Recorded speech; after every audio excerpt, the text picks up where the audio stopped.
محترم جناب صفدر علی رضوی صاحب، اورنگ آباد، انڈیا، آپ کی یاد فرمانے کا شکریہ کہ آپ نے ہماری ویب سائٹ اہلسنت.نیٹ پر ہمیں یاد فرمایا۔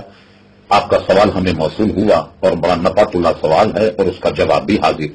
آپ نے یہ پوچھا کہ شرک کیا ہے، تو آپ کے ذہن میں یہ بات رہے کہ کوئی معاملہ جو اللہ تبارک و تعالیٰ کے ساتھ کیا جائے وہ کسی بندے کے لیے کرنا، اس کو شرک کہیں گے۔ مثلا اللہ تبارک و تعالیٰ کی عبادت کی جائے گی، یا ایھا الناس اعبدوا ربکم الذی خلقکم، فرمایا کہ اے ایمان والوں تم اس کی عبادت کرو جس نے تمہیں پیدا فرمایا۔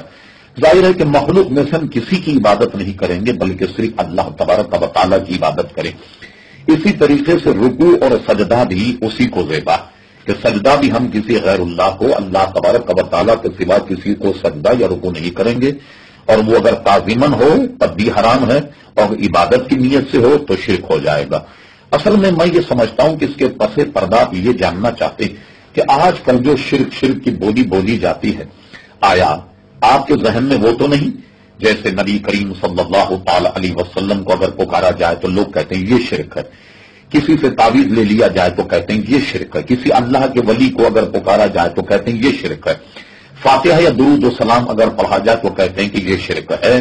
لوگوں نے جو شرک کی آج کل تعریف متعین کی ہے وہ بالکل ہی غلط ہے۔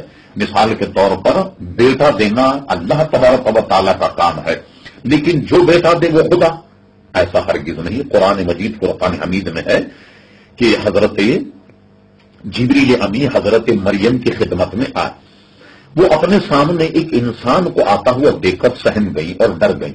انہوں نے پوچھا تم کون؟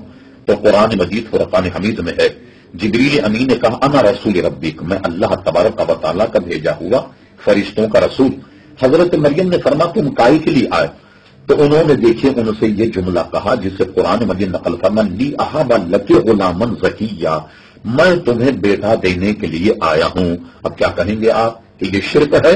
ہرگز نہیں۔ تو جو معاملہ اللہ تبارک و تعالیٰ سے ہو تو وہ اگر بندوں کے ساتھ کیا جائے تو شرک ہوگا۔ مثال کے طور پر کسی غیر اللہ کی عبادت ہم نہیں کرتے، کسی کے لیے نماز نہیں پڑھتے، کسی کے لیے روزہ نہیں رکھتے، یہ کام صرف اور صرف اللہ تبارک و تعالیٰ کے لیے کیے جاتے ہیں۔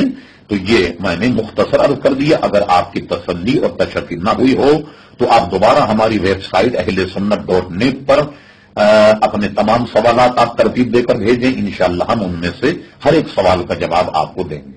شکریہ۔